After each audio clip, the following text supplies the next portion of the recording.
What's up, what's up? This is John with Flow Motorsports, and today we are installing a 50-tooth sprocket here on a KTM 300. This video will be applicable to 2-strokes, 4-strokes, and pretty much anything in the modern era for sprocket install and reassembly. So, let's get into it.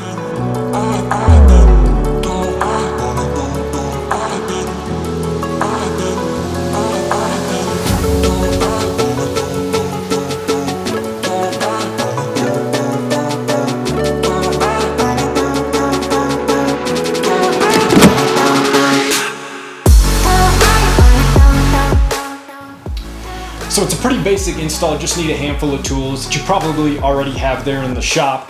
So if you're using the Flow rear hardware like we are, it's a 6mm Allen. You need whatever socket size or an axle wrench. If you have the OEM hardware, OEM sprocket in there, then it's a T45 Torx bit that you'll need to undo one side, and then a 13mm open end wrench to get to the back side of that nut there. One of the first things you're gonna wanna do is just go ahead and pull off the rear wheel, either axle wrench or a socket.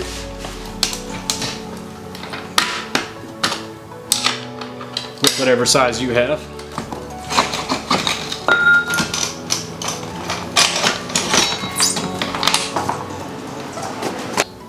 So from here, it's easiest if you grab your rear tire, get it up off the ground somehow, put it on a workbench or a tire stand, one of the two. It can sometimes help. You're gonna grab your 13mm open end and your 6mm Allen or your T45 Torx if you have OEM hardware. This is the Flow Motorsports titanium hardware, and I went around and broke them just to make this part go a little faster. So we're just gonna work our way all around the sprocket. From here, just finish disassembling, take your old one off, set it to the side. Can be a good time to clean all around the hub. Some of these spots are really hard to get to.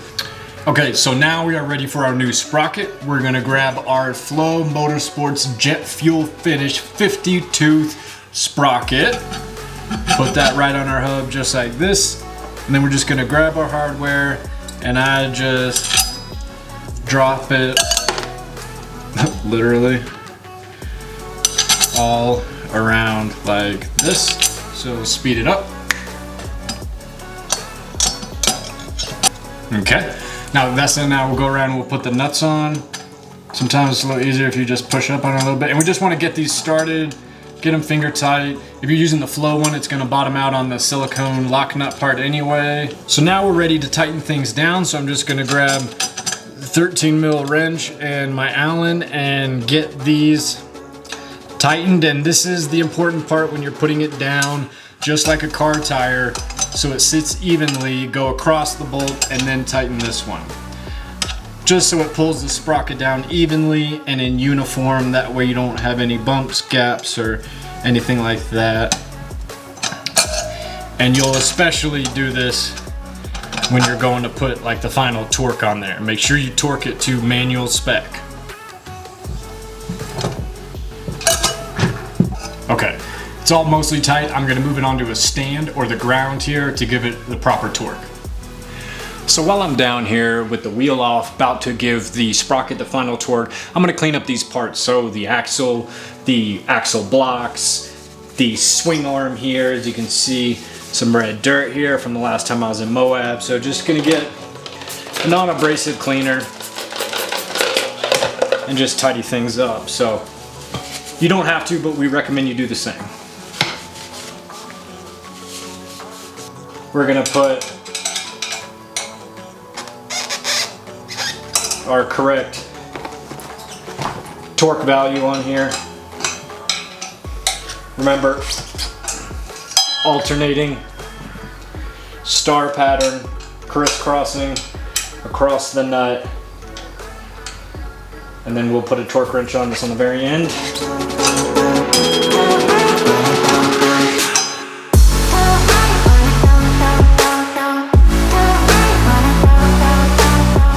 Okay, so by now we've pulled the tire off, taken the old sprocket on, put the new, fresh, jet fuel coated Flow Motorsports, torqued our hardware to manufacturer specifications. We cleaned up the areas that we were down there, and now we just pretty much put the tire on, put the chain back, torque our axle to spec, and we're pretty much done. So let's do that now. All right, so just grab your tire, work it in there. chain out the way. Get your caliper set, put it in between, slide it, grab your chain, fit your chain, pull it into place, slide your stuff around.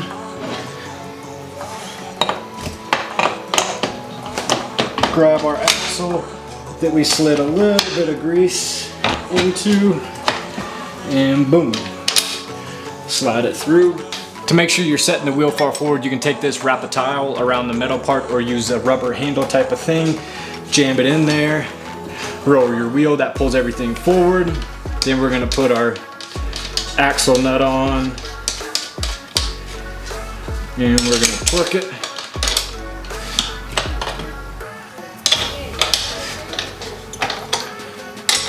And then we're going to torque this to manufacturer spec.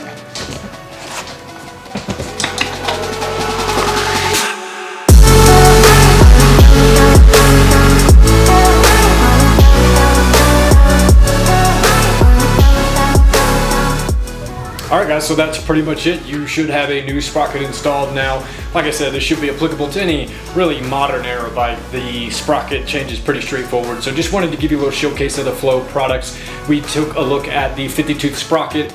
There are other variations as well, and the titanium hardware kit for that rear sprocket. So I encourage you to take a look at it. The jet fuel finish I think is killer. Those were both of the parts we saw today. So with that, we'll see you with the next video, and thanks for checking us out. Take care.